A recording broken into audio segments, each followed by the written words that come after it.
This is the X-Zone Broadcast Network, broadcasting worldwide on broadcast affiliates and satellite program providers, including CNN Broadcast Network, Sirius Satellite Network, Star Media, Good News Radio Network, Angel Broadcast Network, Wiki Broadcast Network, and WPBN TV. For more information on the X-Zone Broadcast Network, visit us at www.xzbn.net.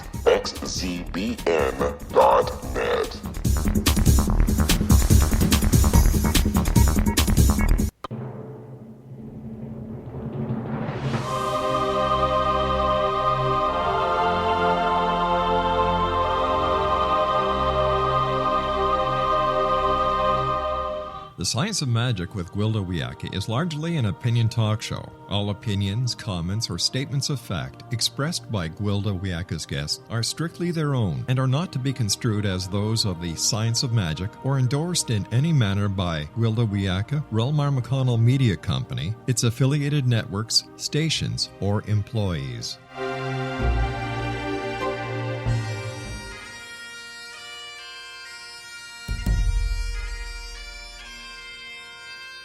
Welcome to the Science of Magic with Gwilda Wiyaka, a program dedicated to uncovering the unified nature of reality and humanity's ever-evolving place as truly galactic beings.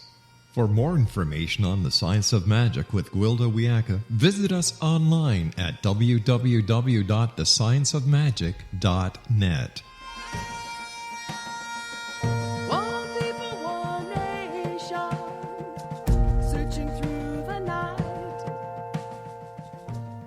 Hi, folks, and welcome to the Science of Magic, a program combining the science and magic of today's leading topics to co-create new solutions. Gwilda Wiyaka here. This hour we'll be exploring authenticity. From the moment of birth, a vital part of our nature begins to erode. Some lose it sooner than others, but we're all impacted by the loss of our authenticity. Happiness, mental stability, creativity, ability to manifest, and basic physical health all depend upon the authentic expression of our spirit through all four levels: physical, mental, emotional, and spiritual. Yet, through the bumps and bruises of life, we systematically disconnect from authentic expression, replacing it with social programming, patterns, defense mechanisms, knee-jerk reactions, and false belief systems, until we're mere shadows of our true potential. If this is left uncorrected, our lives become increasingly dysfunctional, eventually resulting in failure to thrive. The walk out of this sad condition is as complex and convoluted as the original damage that put us there. Most modern-day treatments fail to recognize the importance of treating on all four levels of being, bringing them back to their original frequency and restoring their ability to channel our authentic spirit. The only way to become whole once again is to treat the entire person: physical, emotional, mental, and spiritual. How can this be accomplished? How can we hope to navigate our way back to our true nature, our authentic being? Our guest this hour has dedicated her life to helping others back to authenticity. With us is Debra Meehl, co-author of Joyful Transformation.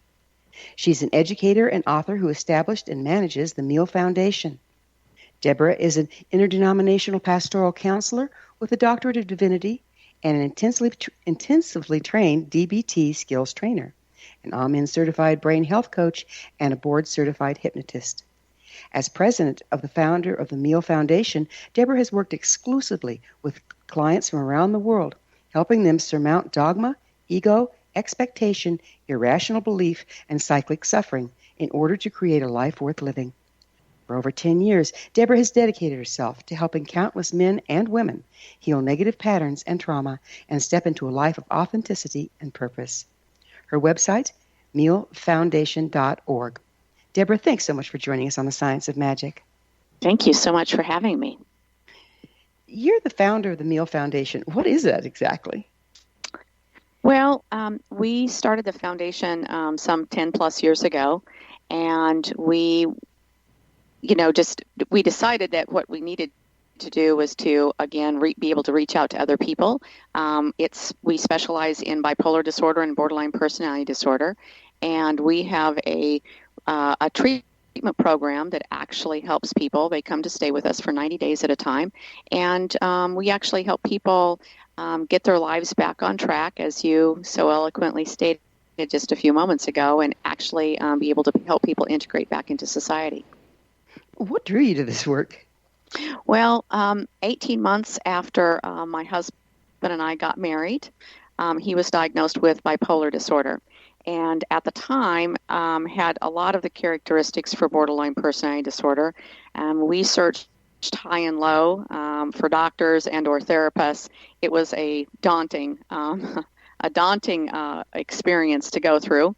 And it was through a lot of trial and error that we finally found a therapist that understood emotional regulation and distress tolerance and what people needed to do to transform their life. He was also a minister, was a great therapist, and realized that mind, body, and spirit needed to be connected, and that, along with medication, is what turned Mark's life around. And for me, because I had spent hours and hours researching, trying to find solutions, I just thought to myself, there just has to be a better way. That's what I'm hopefully going to talk about today. Yes, hopefully we'll get to talk about that better way on the other side of this commercial break. Debra and I will return shortly, so don't you go away. You're listening to The Science of Magic. Our current episodes are aired daily on the X-Zone Broadcast Network, xzbn.net. In service to our listeners, prior innovative episodes can always be accessed free of charge on our website, thescienceofmagic.net. We're very proud to be produced by Relmar McConnell Media Company, Hamilton, Ontario, Canada.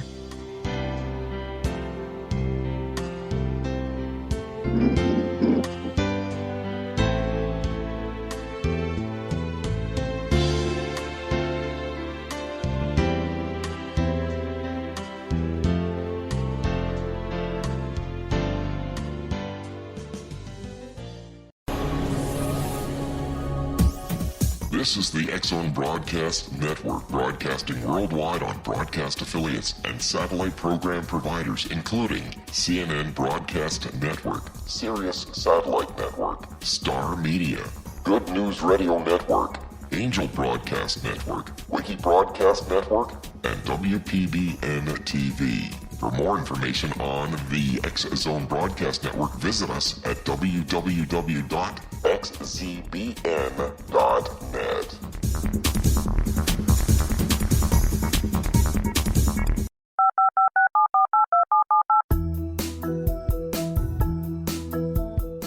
Did you know that when you're on the road with limited data or Wi-Fi, you can still listen to the X-Zone Radio Show with Rob McConnell, The Science of Magic with Gwilda Wiyaka, X-1, Dimension X, Space Patrol, and every minute of the X-Zone Broadcast Network by calling 213-401-0080, courtesy of Audio Now.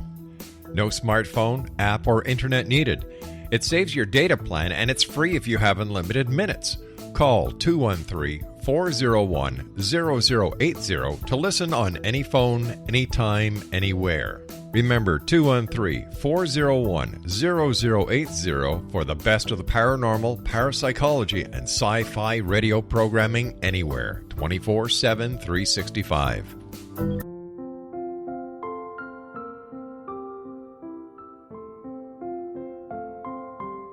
I am Dr. Carl O'Helvey, founder, president of a new cancer foundation focusing on evidence-based physical, mental, and spiritual interventions, including natural cancer cures, prayer, meditation, affirmations, nutrition, and other related holistic cancer prevention and cure modalities. These are used in cancer education, research, and financing care. I ask for your help to continue this important work by donating at www.holisticcancerfoundation.com.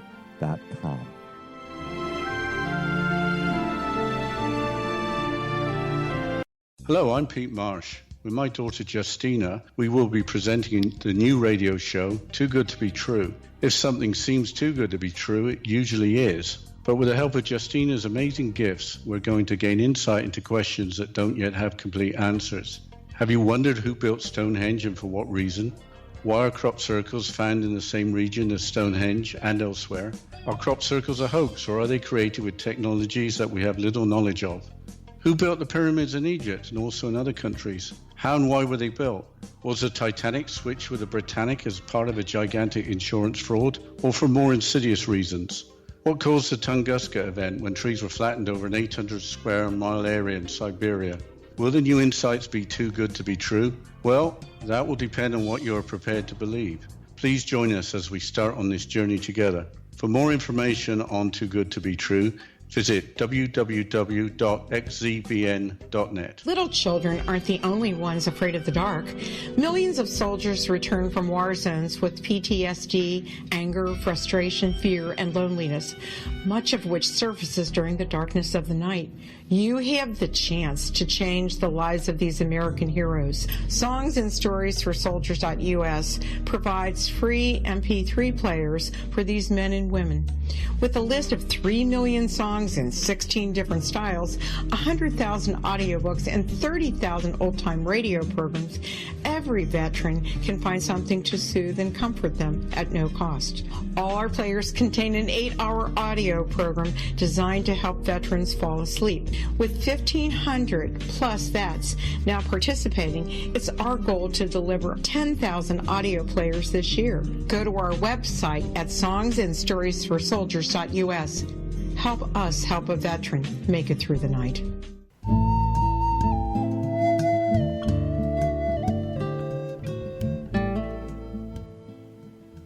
Welcome back. This is The Science of Magic, dedicated to unification and evolution of consciousness. I'm your host, Gwilda Wiyaka. Our guest this hour is Debra Meehl, founder of the Meehl Foundation and co-author of Joyful Transformation. Her website, meehlfoundation.org. Debra, I understand you work with a team of providers. What forms do they practice?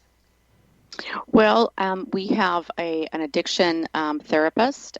We have a life coach, and we have a dialectical behavioral therapist also.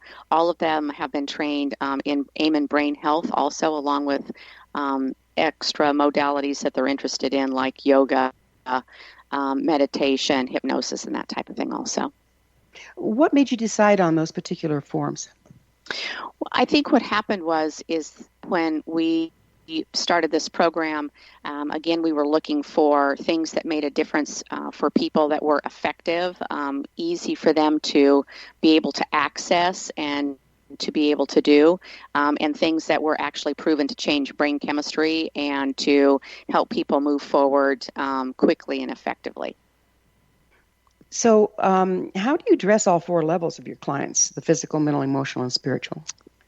Well, we address that because dialectical behavioral therapy, quite honestly, looks at all of that in regards to emotional regulation. So, for example, in emotional regulation, there are certain skills. For example, if you have a toothache all the time, or you've stubbed your toe, you're going to be emotionally dysregulated. So, one of the things about dialectical behavioral therapy is it actually looks at addressing physical, emotional, mental, helping people be able to train them to get out of their looped thinking. And then also it addresses that spiritual component also, which my clients talk a lot about, is feeling empty inside. So are you saying that, I think I need you to go more into that kind of therapy. I'm not familiar with it. Where did it originate and how has it been proven? Well, Marshall Linehan is the what I will call the founder of dialectical behavioral therapy. She had an experience, as a child, my understanding is, of trauma and that kind of thing. And she actually moved from a spiritual path into a psychological path. She actually has a PhD, and she's the one that actually developed dialectical behavioral therapy. And DBT has an 87% success rate in treating people with profound, I'll say, emotional disorders, borderline personality disorder being one of those. And done correctly, DBT, according to the scientific standard, that's, a model that's been researched for probably 15 years, people actually develop life skills So the skills of radical acceptance, the skills of learning to modulate their emotions, learning to come into the present moment, all of those skills are taught in kind of a linear fashion. So as you develop, for example, a skill of mindfulness and awareness, as you start to understand that you can watch your own thinking, for example, something that we don't teach a lot of times to our children anymore these days, as you develop those types of skills, you're then able to, again, learn to regulate and modulate your emotion so that you're acting in a way that doesn't push people away from you and doesn't isolate you. So just you're, as an example. So you're helping people find their witness. I think that that's a good way of explaining it. And then also it sounds like the systematic linear way of doing it, you're actually rewiring the neurological pathways that create the knee-jerk reactions to stimulus. Absolutely. Because what happens is once you've responded poorly, and there's a great book out called Don't Shoot the Dog that all DBT therapists read. And it's a very simple book written by a woman that actually trained dolphins. And it's very interesting. We like to think that we're incredibly evolved creatures, and in many ways that we are. But the interesting thing is that our emotional response to things lots of times aren't very evolved. So what happens is that once you become that witness, as you call it, once you're able to observe your own thinking, you're able to then make better choices emotionally, which then changes your behavior. It's really a skill set that we've forgotten more than anything, isn't it? I think so. I'm mortified when I look at TV, quite frankly. What are they teaching, right? And I look at the what I call trauma drama programs on TV that teaches people how to respond inappropriately, and we all laugh and we think it's funny. And quite frankly, it's not funny. Children have very concrete thinking. They have a prefrontal cortex, that's the part of your brain right behind your eyebrows, that is insight, hindsight, and foresight. And if we're not using that part of our brain effectively and we're not teaching children how to use that part of the brain, then we end up with an adult population that has no insight, has no hindsight, and has no foresight. Well, you just about summed it up there, didn't you? Yeah. Did you find it problematic integrating spiritual healing with various religious beliefs of your clients? I don't personally, but I know that there are a lot of people that do. For me, it's about taking the kernel of truth out of all religions. I've always been able to, I was raised very conservative Christian view, which as an adult, I really had a hard time because it didn't feel like unconditional love to me. And I believe the basis of most religions has to do with that unconditional love and being able to be united with the God of their understanding, with the divine of their understanding, however it is that you wish to call it. And I believe that that core is within each of us. So for me, when I look at my clients, I rarely see somebody that is just sick. What I see is I'm usually able to see that divine child of God within them, and then be able to help them navigate a better way of life. How much do you think of your clients' suffering and condition is nature and how much is nurture? In other words, how much did they come in with as far as genetic predisposition, and how much was caused by trauma after they got here? Well, that's a really good question. I'd like to say 50-50, but I don't know that that's necessarily the case. What I'd like to think of is that we're all loaded and coded with certainly a program, I think, when we get here. But I also think that a great deal of what we experience here is trauma. And then again, because as children we have that very concrete thinking, that trauma can be very profound for us. So I believe that, we can go in and we can change that. And I believe that that happens on a spiritual and emotional basis also. Yeah, if you just medicate it or if you just try to process it mentally, you're still plagued, aren't you? Absolutely. And that's why, again, my book is, looking at the linear things that we can change, being able to be aware of your ego and your triggers and that type of thing. But by no means is that Do I think that that's the be-all, end-all? I don't. I believe that, again, everything must be taken care of on a spiritual level also. And I believe leaving that section off really sets people up for failure, because people can come to me and say, well, I've learned all the skills, but I still feel this emptiness. I still feel this draw. There's something missing in my life. And when people start talking to me about that, I begin asking them questions. And usually what it is that's missing is that deep connection to the divine flow of life. However it is that you want. Deep connection to yourself. So we fragment Absolutely. off from our natural expression with the trauma, and we can fix our responses, but if we don't reconnect, we're still empty. Right. Yeah. Right. Absolutely. Would you mind describing what you mean by the spiritual aspect of a person? You're not talking religion particularly, are you? I'm not. And it's that's a really interesting question. I don't think I've ever been asked that before. I think that the spirit within us, your soul, your deep connection. I like to. I think an example is I'm part of the ocean. I'm not the ocean itself, but I'm a big part of that ocean. So if you take a cup of water out of the ocean, it's still ocean. So for me, that deep spiritual part of me is also part of the earth. It's part of the spirit. It's part of the divine flow. There's no part of, it's like, God is everywhere for me. I don't know what it's like for everybody else, but there is no place that God is not. So if I'm here, then God's here, and you're here, and God's here, and the earth is here, and God's here. So it's moving in and being congruent with that divine flow. So it sounds like you're talking about, in a scientific way, would be like the quantum level of life, where all things connect. Sure, absolutely. And I believe that we're either in that flow or we're moving against that flow. And what I tell people is that for me, I see it as I am in a kayak or I'm in a canoe.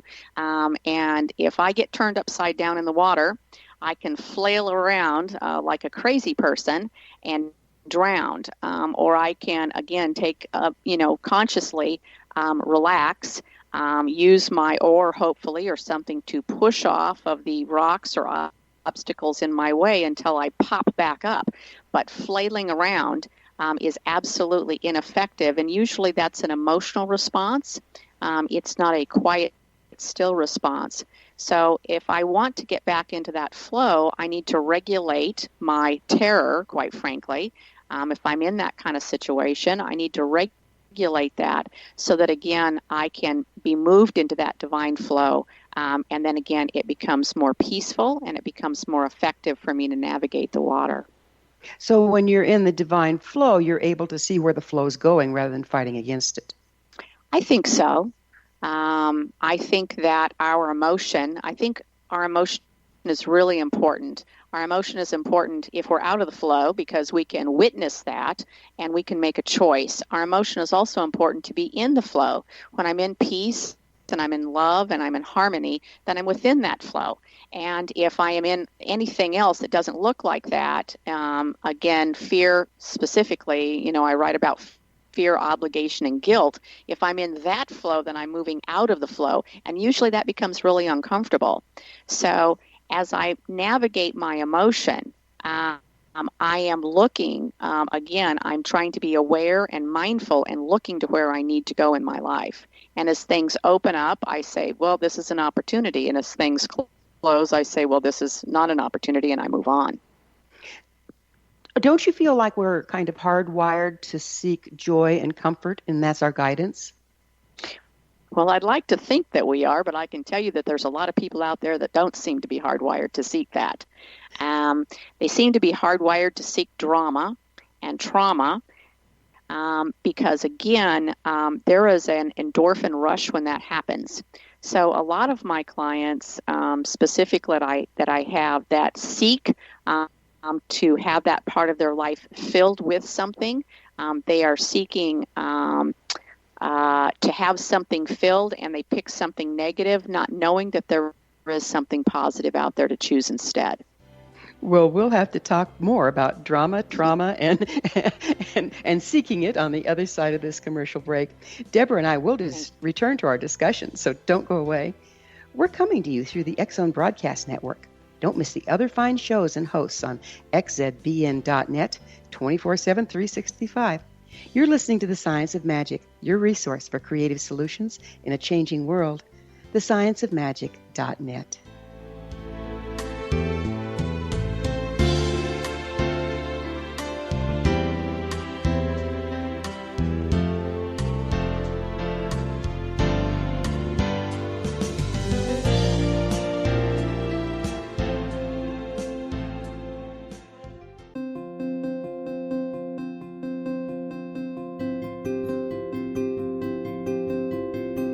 Dreams are our personal gateways into infinite wisdom. Don't miss shamanic counselor and indigenously trained dream decoder Sandra Corcoran's inspiring book, Shamanic Awakening Between the Dark and the Daylight. This remarkable work chronicles Sandra's 35 years of experience with diverse wisdom keepers and her initiations throughout the Americas and across the British Isles, Turkey, Greece, and Egypt. Sandy's knowledge of symbology, psychology, and myth influence her dream blog and workshops. Sandy offers private tarot readings, international journeys, a meditative CD, as well as her book, Shamanic Awakening, to encourage you as you navigate this earth walk, creating a deeper connection to yourself and all that is. Find this and more at Sandy's website, starwalkervisions.com.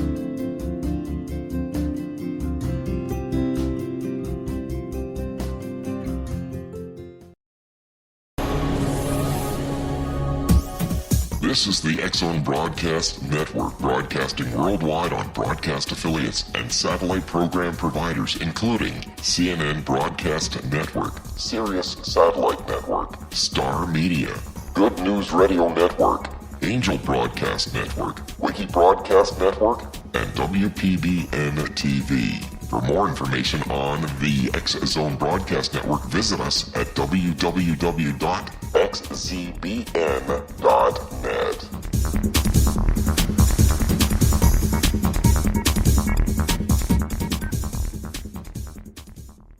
How would you like to be able to read other people's minds? Well, the next best thing is here. When you know how to read a person's name, you know how the person thinks, feels, and behaves. Each letter in our name holds a key to unlock our true essence. Our name contains both our gifts and challenges in this lifetime. Mnemology science discovers personality secrets hidden in the placement of the letters of our names, including the first and last impression people remember about us. Sharon shows us how to interpret the arrangement of letters as outlined in her book, Know the Name, Know the Person. Sharon Lynn Wyeth created mnemology science after 18 years of research and testing her theories, and has supported thousands of people around the world in understanding themselves and others better. You'll enjoy Sharon's unique teachings as she shares her system to learn the gifts behind your given birth name. Even if you don't like your birth name, there are jewels in this book. If you're thinking of changing your name, ready to name your child, or wanting to get along better with others, this is the book for you.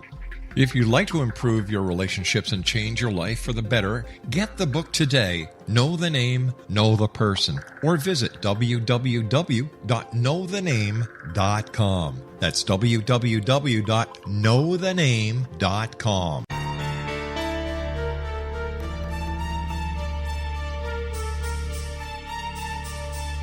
Hello, I'm Justina Marsh, and with my dad Pete, we are going to present a new show called Too Good to Be True. Together, we are aiming to discover more truths about this world and beyond. Do you have unanswered questions about the world? Do you ever wonder about aliens, conspiracy theories, or the universe? There are many shows discussing subjects such as pyramids or UFOs, but we want to relay this information based on our own research, including from spiritual means. Hopefully, listeners will be helped with their own beliefs and will appreciate the psychic insights that add to the previous research and information. We both look forward to sharing this insight and beginning this journey with our listeners. Visit xzbn.net for more information about when to listen.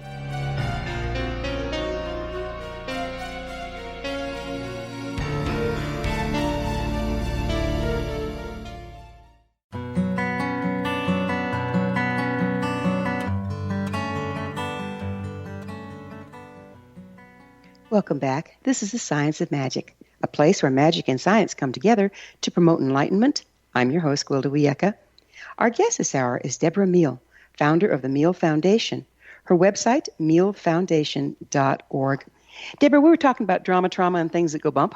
How much do you think that people's distraction and being drawn to drama, trauma, is a matter of projecting how they feel inside and acting it out on the outside?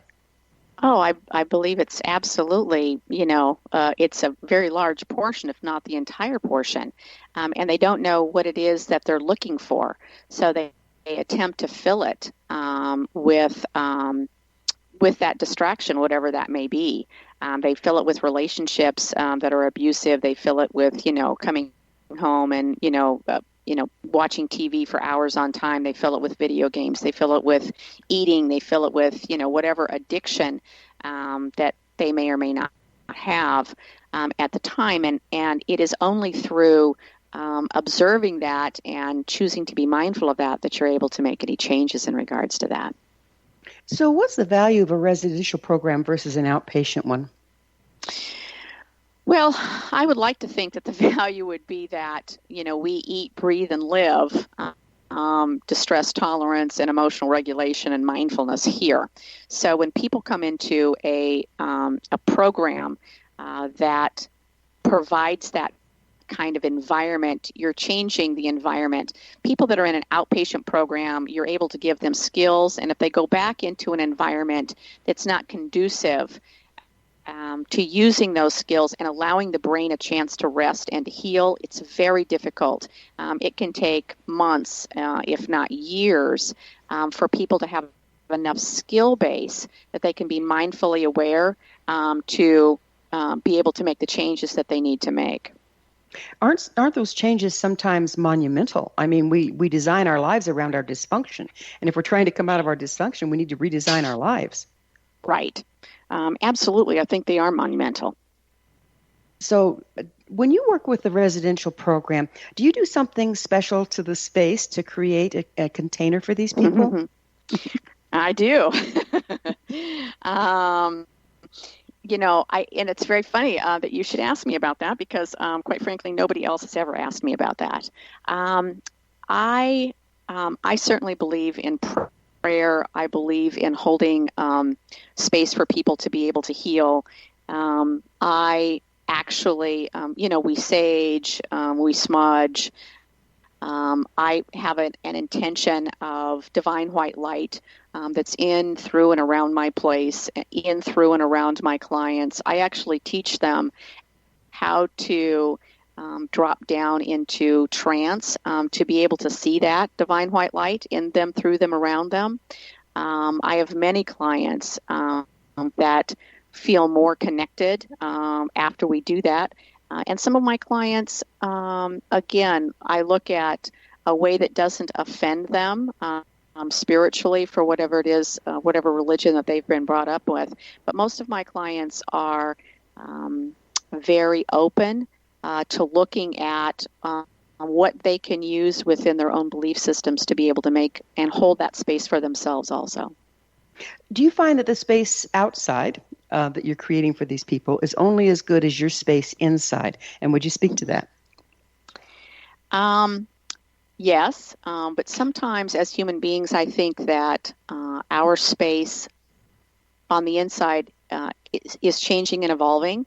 So one of the things that I have found, at least within myself, is that if I am having a particularly hard day, and occasionally that does happen, I mean, I am human still, I want you to know that I can create a space and call upon, I will say, much higher energy than what I have to be able to hold that space, even though I'm moving through a difficult time myself. But that also means that I have a team of other people that I'm very honest with, and I'm also asking them to hold a space too. And they all believe in holding space also, and so we're able to help one another because we are a team here. I mean, it has to be challenging when you're working with people that are that distressed to hold center for yourself all the time. Yes, it can be. I think that what happens is that the minute somebody is distressed, I immediately start looking for that particular trigger for that individual, and we work as quickly as possible to move them out of their distress. So again, I'm working with that person, again, asking them to use the tools that they have to call upon that space for themselves to be changed as quickly as possible, again, through thinking about divine white light, holding that centered sacred space for them, talking about radical acceptance, asking them to use a particular skill, something as simple as applying ice to the back of your neck. We use a bag of peas here. Those types of things quickly change emotion, which then quickly change brain chemistry, which then enable people, again, I think, to tap back into that centered space of peace and joy, which, as you said, I think most of us don't understand that is the way that we're supposed to be wired. And so once we're shown that, and that can happen very quickly, it's easier for people. Do you find that you teach by example a lot? Yes, I think so. People wonder why I'm as calm as I am. And I said, well, you didn't understand, as Mark and I were going through an enormous, crazy time in our life when his emotions were absolutely out of control, I could learn to keep my emotions in check. And I did that. We did that, by the way, in an outpatient setting. But Mark saw the therapist that we were using one day a week. I saw the same therapist that same week, and then we saw him together as a couple that same week, and that's how we were able to transform and make that change. And one of the things that the therapist said to me is that one day he said, "You're going to find all of this very funny." And I looked at him and I said, "You just don't know me very well." So tell me, did you end up finding it funny? I did. There were things that happened along the way. When Mark was dysregulated, he attempted. He put up our Christmas tree together in our bedroom one Christmas, and it was a pull-apart Christmas tree. And then he got it stuck in the doorway, and he was so dysregulated that he went to yank the tree through the doorway, and it wouldn't fit. And he yanked so hard that he literally flew back from and landed squarely on his behind. And I want you to know, I went into the kitchen and I was laughing so hard I was crying. And I didn't think that he would find it very funny, but it took him about 10 minutes to realize that it truly had looked like something from the Three Stooges. And at that point, I knew that I could change my emotional response to certain things, and that I wasn't always going to have to hold him up and shore him up in regards to emotional things that were happening to him, that I could let loose and things could actually be personally funny for me, even though it wasn't necessarily a funny situation. Well, humor it is wasn't the key, funny. Isn't it? It is. It's absolutely such a key to survival. Yeah. It is. So do you tailor treatment to the individual, and why do you see that as important? Well, I think it's important. There's a lot of treatment centers out there that take 30 or 40 people at a time. Mm-hmm. We don't do it that way. We only take 4 clients at a time. And the reason that I think that it's so important is because everybody brings something different with them when they need, care. So, for example, I can say across the board, we'd like to say that trauma is trauma, but it's really not. Everybody's trauma is a little different. And the interesting thing is that some people's trauma is they will have more of a physical response. Some people's trauma, they'll have more of an emotional response. Some people's trauma, they have more, quite frankly, of a spiritual response. I have people that come into my program that are angry at the universe and angry at God.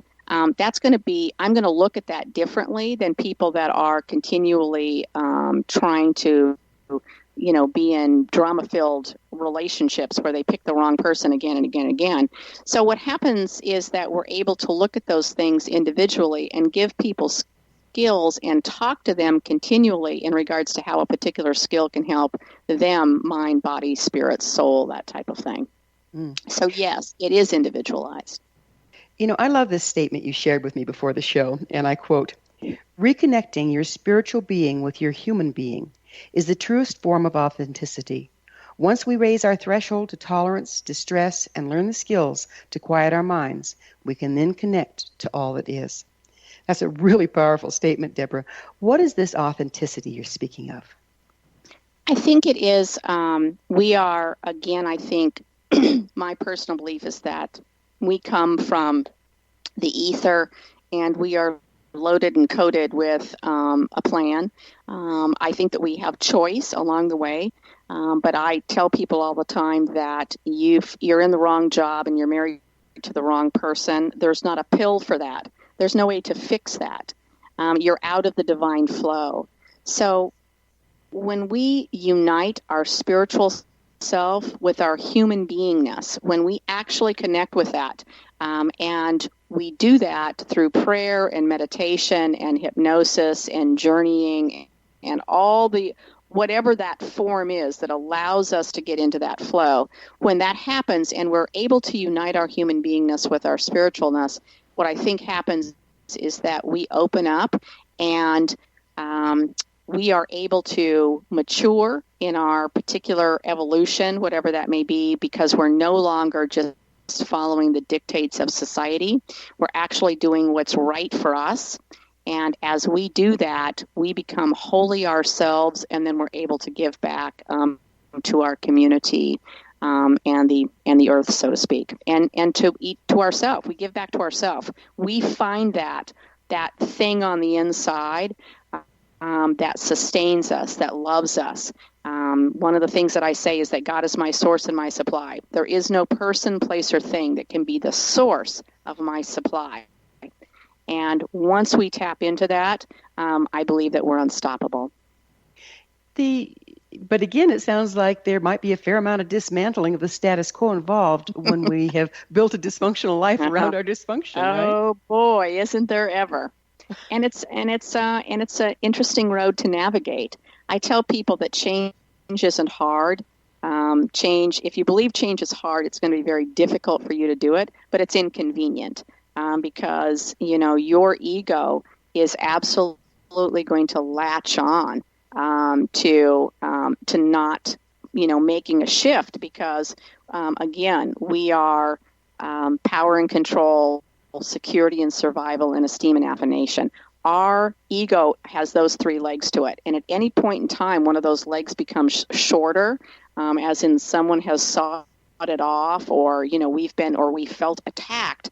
That's where it becomes difficult. So when you go home and you announce that you're going to be a brain surgeon and your family tells you that you're just not smart enough to be a brain surgeon, there's a real rub there. And so what happens then is that, again, lots of us aren't fulfilling our destiny and what it is that we could be doing because we're going to have to talk about brain surgery on the other side of a commercial break. Deborah and I will be back shortly, so don't leave us now. This is The Science of Magic, your resource to altruistic professionals of science and the esoteric, working to create common ground for the betterment of our world.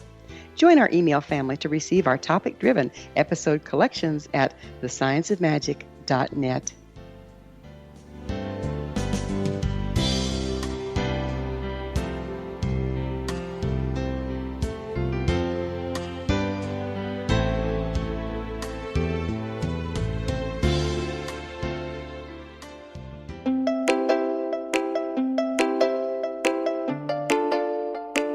Are you curious? Do you want to learn more about how the world works and have fun at the same time?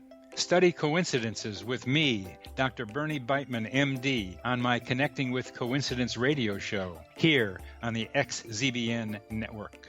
Listen to Jungians theorize, statisticians randomize, true believers evangelize, while I categorize. I dance to the rhythm of coincidences. People who experience me see more of them. Maybe something on the show matches a thought in your mind. Let us know. Expand your mind to the weirdness happening around you. Synchronicity spoken here, there, and everywhere. For more information, put Connecting with Coincidence in your search engine and find my website, my social media sites, and my blog.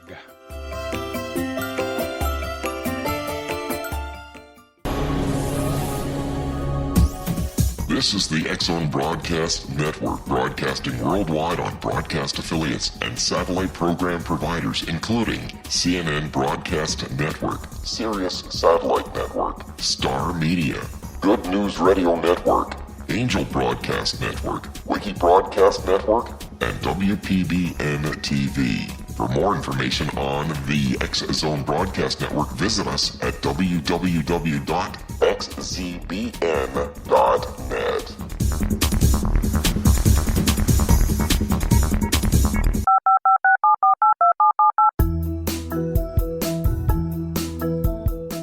Did you know that when you're on the road with limited data or Wi-Fi, you can still listen to the X-Zone Radio Show with Rob McConnell, The Science of Magic with Gwilda Wiyaka, X-1, Dimension X, Space Patrol, and every minute of the X-Zone Broadcast Network by calling 213-401-0080, courtesy of Audio Now. No smartphone, app, or internet needed. It saves your data plan, and it's free if you have unlimited minutes. Call 213-401-0080 to listen on any phone, anytime, anywhere. Remember 213-401-0080 for the best of the paranormal, parapsychology, and sci-fi radio programming anywhere, 24/7, 365.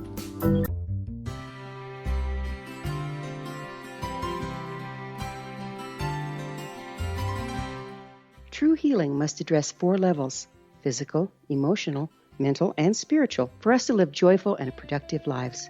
We tend to treat 3 of the 4, leaving the spiritual languishing. If you're tired of the same dysfunctional patterns cropping up in your life, Soul Balancing is for you. Trixie Phelps, owner and founder of Soul Balancing, is a naturally gifted energy healer trained in numerous esoteric forms, including shamanism. Trixie has created a powerful modality that safely and effectively clears your energetic field. A soul balancing session can remove interference, heal trauma, and restore your hope. Contact Trixie for a life-changing long-distance session today, www.soulbalancing.world.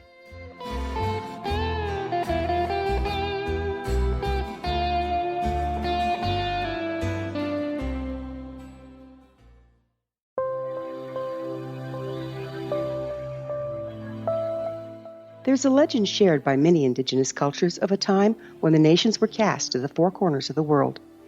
Each nation was given a body of sacred knowledge that held a different portion of the truth to preserve. True reality could not be known until all the nations reunited, combining the information. If a single one was missing, the world could not be reborn and darkness would prevail. The Science of Magic Radio is dedicated to reuniting the sacred knowledge. With the understanding, none of us has all the answers, but together we can open new perceptions and possibilities. Through our combined vision, the world can be reborn into a place where darkness no longer prevails. Join me, Gwilda Wiyaka, and the Science of Magic daily on the X-Zone Broadcast Network, xzbn.net, or visit us at thescienceofmagic.net.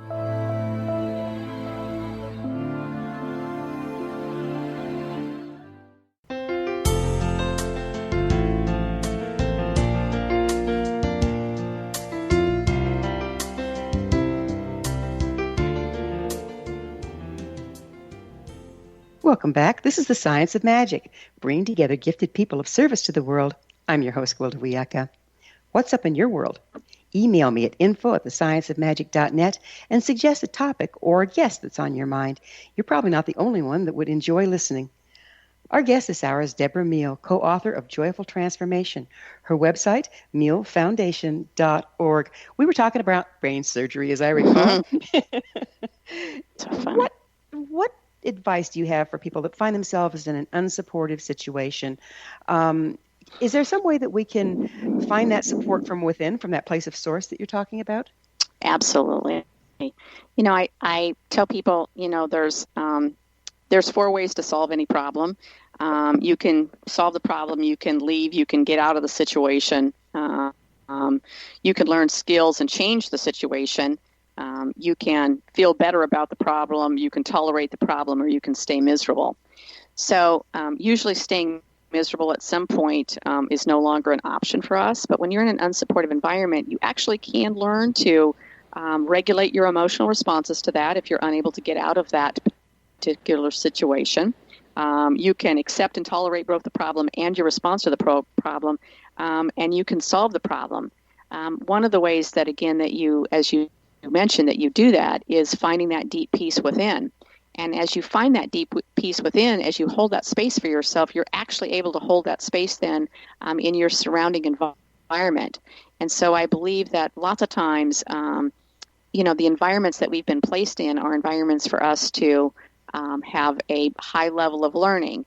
Now, that being said, if the environment is too dysfunctional, then the brain just continues to be re-traumatized again and again and again, and not a lot of progress is made. So basically, you need to know when to say when, huh?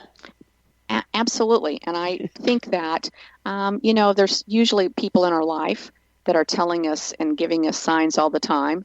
A lot of my younger clients in their 20s, have girlfriends and that kind of thing that have, say to them, well, we told you Billy was bad for you, and so you just kept going back. So, why do you keep doing this? We usually have signs, but we don't want to, again, listen to those people around us. Usually it's because out of security, especially for women.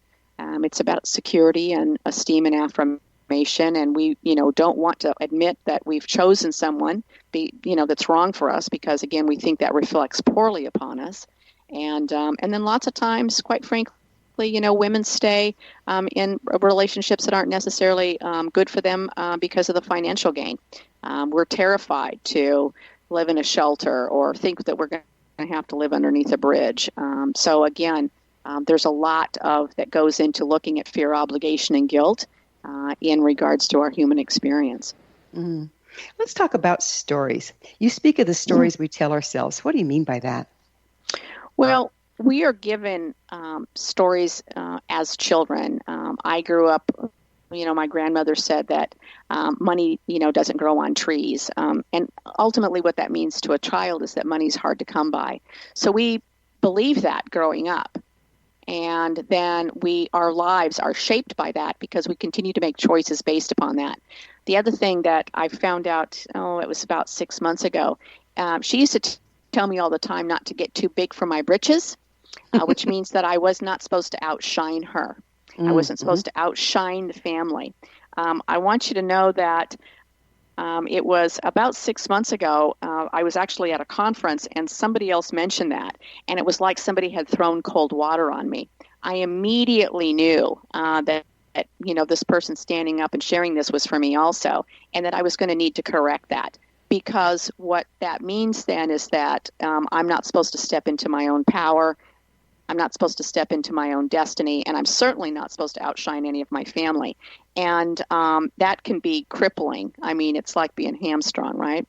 Yeah, absolutely.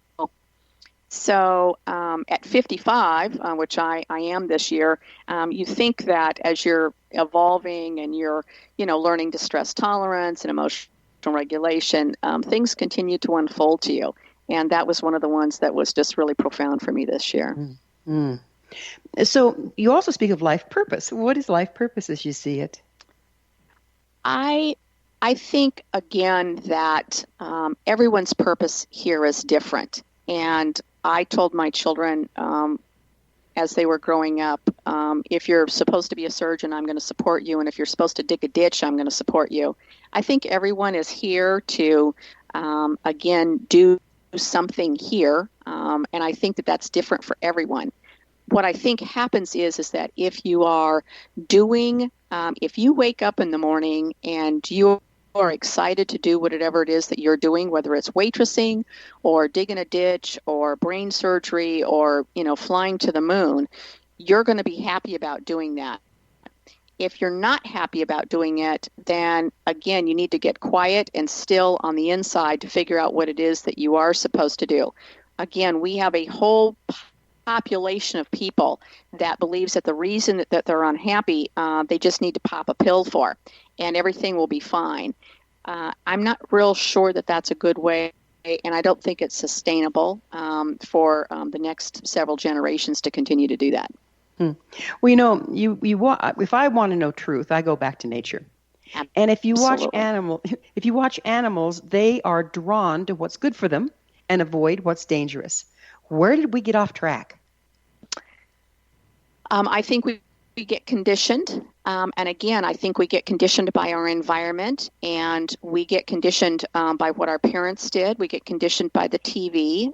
We get conditioned by a lot of things. And so, again, as you said, it is getting back to nature and being observant. One of the things that mindfulness, if you're actually learning a skill of mindfulness, it's different than just sitting in meditation. Being mindful to your surroundings is actually a teachable skill. And because we've gotten so far away from nature, we don't teach children to do that anymore. And I think that getting back to that is what actually does help center them and for us too. Mindfulness and awareness and observation is a teachable skill. And then you ask, again, those prefrontal cortex questions, the insight, the hindsight, and the foresight, through fables and through stories and through metaphors, how is this important? But again, we've gotten away from that. And I think drawing people back to that is what's going to be sustainable for us going forward. Yeah, it's right down to the way we use our eyes. When I teach wilderness programs for children, I take them on walks, and I'll have a pocket full of sticks or rocks, and I'll toss them off to the side so that the kids' eyes are drawn to the side instead of just straight in front of them like they're staring at a TV set. And then if you combine that with rapid eye movement, you realize we have really narrowed our perception by narrowing our perception. Mm-hmm. Well, and I have a granddaughter that is almost 3, and she's remarkably smart. But I want you to know that one of the things is that between my house and the tree where her little swing is, because we live in Texas, we have copperheads here and water moccasins here. I am constantly asking her to be observant. And I said, as she leaves the porch and she's walking towards something, I say, please look in the grass. Now, I don't say that because I want her to be alarmed. I say that because I'm trying to teach her to be observant. And it's the same thing, we have biting ants here and all kinds of things. She's very observant is starting to become more and more observant of the butterflies and the ants and the things around her. And I think that that's a teachable skill. Yeah, it is. And, we have to be in the world and be aware of the world rather than just isolate from it. Don't you believe? I do. And I think that when we're in the world, we also need to be asking ourselves questions, again, about why people behave the way that they do and why they see things the way that they see it. And we do that in a non-judgmental way. And as we do that, we expand not only our own horizons, but that individual that we're talking to also. And we're asking questions. So I just think that that's really important as we go forward in again, interaction with people. What do you consider irrational beliefs? Irrational beliefs are things, again, that we've usually been conditioned and told. So, for example, I'll just tell you personally, one of my irrational beliefs is that I have to be unfailingly competent in all that I do. And I got that because I was brought up in a surrounding that accepted nothing less. Now, mind you, on one hand, I was told I wasn't to be too big for my britches. But then on the other hand, it was also informed to me that nothing less than an A was successful. In fact, I got, as a child, and it's not that it's a bad thing for motivation, but I was paid for my A's. So I didn't get an allowance. So I was groomed to know that there was a correct way, and the correct way was 100%, which is not a bad skill as long as it doesn't go too far. The pendulum doesn't swing too far. We have about half a minute left. What is the single most important thing a person can do to move towards a more authentic life? I think the single most important thing that you can do is to get quiet and mindful, and that you have a daily practice that connects you to the divine flow of the universe. And where can people find those skills? You can find those skills in a variety of places. I think that, again, there's a lot of New Age material that's out there. I certainly think calling on a therapist that has a strong spiritual meditation practice works. Well, time flies and we're out of it, Deborah. Thank you so much for joining us on the show. Our guest this hour has been Debra Meehl, founder of the Meehl Foundation and co-author of Joyful Transformation. Her website, meehlfoundation.org. This has been The Science of Magic. Join our email family to be the first to receive our thought-provoking, topic-driven episode collections at thescienceofmagic.net. Until next time, dear ones, may you be blessed with knowledge and comforted with love as you embrace your authenticity.